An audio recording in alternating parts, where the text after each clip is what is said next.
For almost 20 years, Disney fans have complained about the same handful of things: the Yeti that stopped moving, the character they took out of Journey into Imagination and never brought back, the classic attractions nobody had touched in decades. Tonight, at the Disney Experiences Showcase, Disney fixed all of them in one night. Plus a villain's land the size of Galaxy's Edge, two Cars rides with names, Harrison Ford's actual face on an animatronic, and one glaring silence that tells you something too. I watched the whole thing. Here's everything they announced.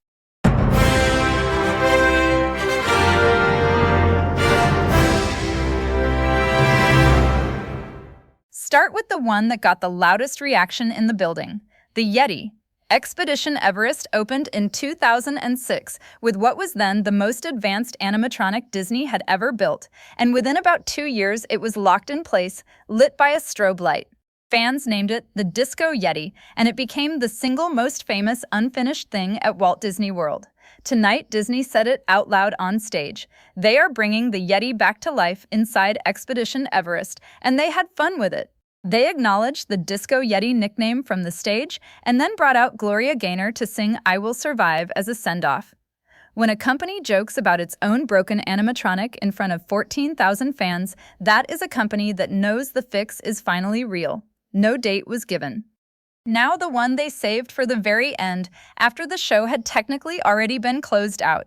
Neil Patrick Harris held the chairman of Disney Experiences to a promise, and the answer was this: a new journey into imagination at Epcot with Figment and Dreamfinder.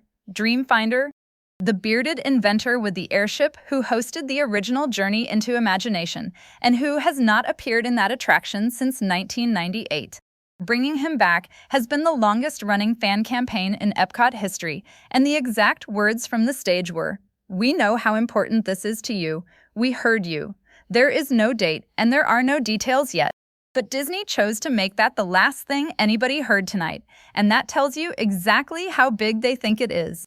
Now the biggest new thing coming to the Magic Kingdom, the Villain's Land finally has a name, and the name is Villain's Land. Their reasoning on stage was that every land at the Magic Kingdom has the word land in the title, so why mess with a good thing? Here is the story they are building. You stray off the safe path into a dark forest, and you come to a broken, twisted wishing well. Somebody made a wish so evil that it corrupted the well, cracked it open, and poisoned the forest around it with dark magic. And one by one, the villains came to claim it. Cruella, the evil queen, Dr. Facilier, Maleficent, each one building their own lair out of that stolen magic, each one's architecture matching their personality. And they told us the scale. This land is on the scale of Star Wars Galaxy's Edge. Both attractions were revealed. The first is a coaster where you race through the enchanted briar around Maleficent's mountaintop fortress with what they called elements they have never attempted before on a Disney coaster. The second takes you the other direction, down into the catacombs beneath the Evil Queen's palace, where you come face to face with the magic mirror and pass through into a mirror realm full of villains. Glenn Close herself turned up as Cruella to close the segment. No opening date. Over at Hollywood Studios, Monstropolis, and this one comes with a real surprise. The Monsters Incorporated door coaster is still being prepped, in their words, for human ridership. So instead of waiting, Disney is opening the rest of the land early, next year. Here is what is in it. The Globe Theater, home of a brand new show called Welcome to Monstropolis, with a new song written by Randy Newman, and they made a point of saying it is the first song Randy Newman has ever written specifically for a Disney theme park. Mike and Sully host, humans get invited into the monster world. There is Archie's Scare Pig Pizza. There is the Monsters University Alumni Club, and inside it, the Elite Scarers Club, honoring the legendary Scarers. There is a shop called the Scareporium. And there is the one people have wanted for 25 years, Harryhausen's, the restaurant from Mike and Celia's date. The sushi chef will be there in person. They showed the figure in the shop, and they promised a menu unlike anything else at Walt Disney World. As for the coaster itself, they gave us the ride profile. You get lifted 40 feet in the air in 4 seconds, and then you get launched into the vault. Back to the Magic Kingdom, where the Cars Land in Frontierland finally has real details. They are framing Piston Peak as an extension of the Frontierland story, celebrating America's national parks with mudflats and rivers and geysers and trails, and both attraction names were revealed. The first is called Miss Fritter's Daredevil Spinout. If you do not know Miss Fritter, she is the Demolition Derby school bus from Cars 3, and in this attraction she is a school bus-sized animatronic hosting her own derby. The second is called Cars Ridge Run Rally, and it is an off-road race. You climb the mountain, which they admitted will be bouncy, you reach a snow-covered peak, you come down over a series of camelback humps, which will be even bouncier, and then you run a geyser field where the geysers chase you, including the biggest one, which they have named Old Tank Full.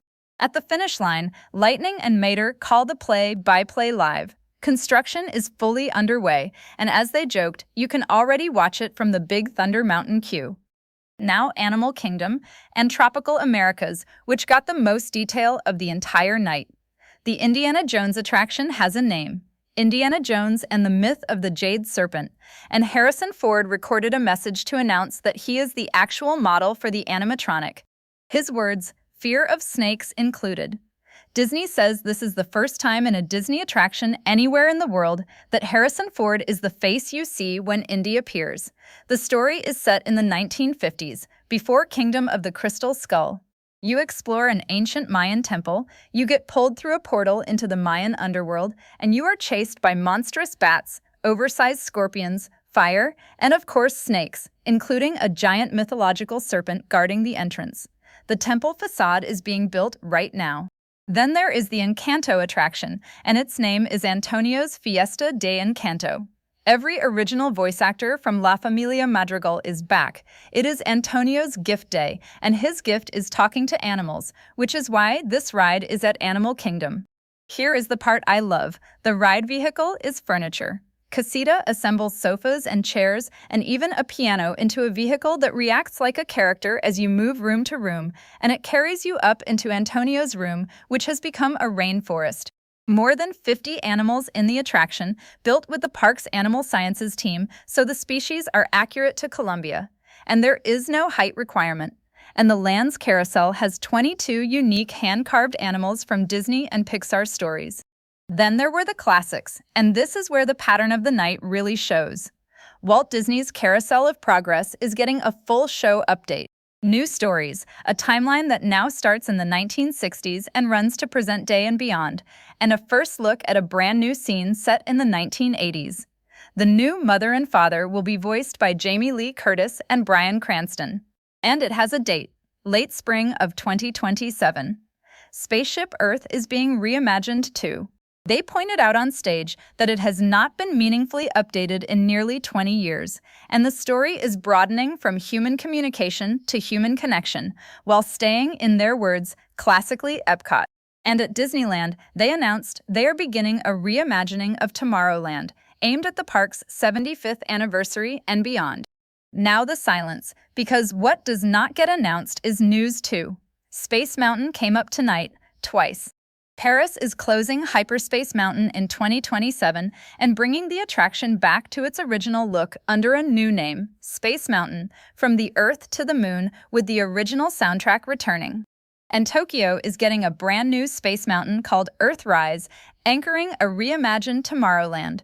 2 Space Mountains, 2 announcements, and Florida's Space Mountain, the oldest operating roller coaster in the state, the one every rumor this summer said was next, not one word. If you watched my video on this last month, I told you the Florida rebuild was a rumor and that Disney had not confirmed it. Tonight, Disney had the biggest stage of the year and still did not confirm it. So it stays exactly where it was, a well-sourced rumor and nothing more. That is the honest answer, even when it is the boring one. Everything else, quickly. Avengers Campus at California Adventure is doubling in size with 2 attractions opening in 2028, Avengers Infinity Defense and Stark Flight Lab, with Robert Downey Jr., Chris Hemsworth, Anthony Mackie, Jeremy Renner, and Brie Larson all reprising their roles.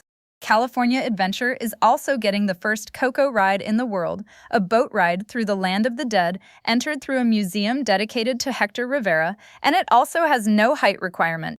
Disneyland Paris gets the first Lion King attraction anywhere, a flume ride through Simba's story, including a new take on the confrontation with Scar.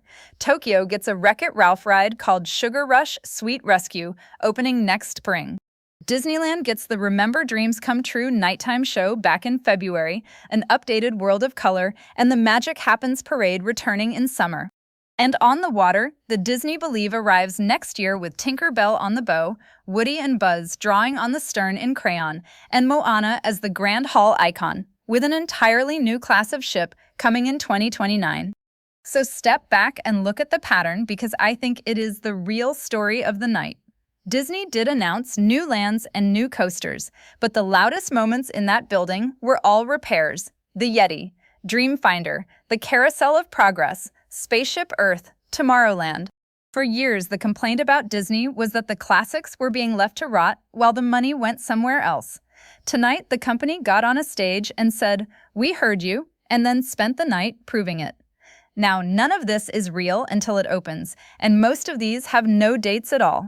We will be tracking every one of them, every crane and every permit, and I will tell you when it slips, because that is the job. Subscribe so you do not miss it, and the full written breakdown with every announcement from tonight is on the site linked below.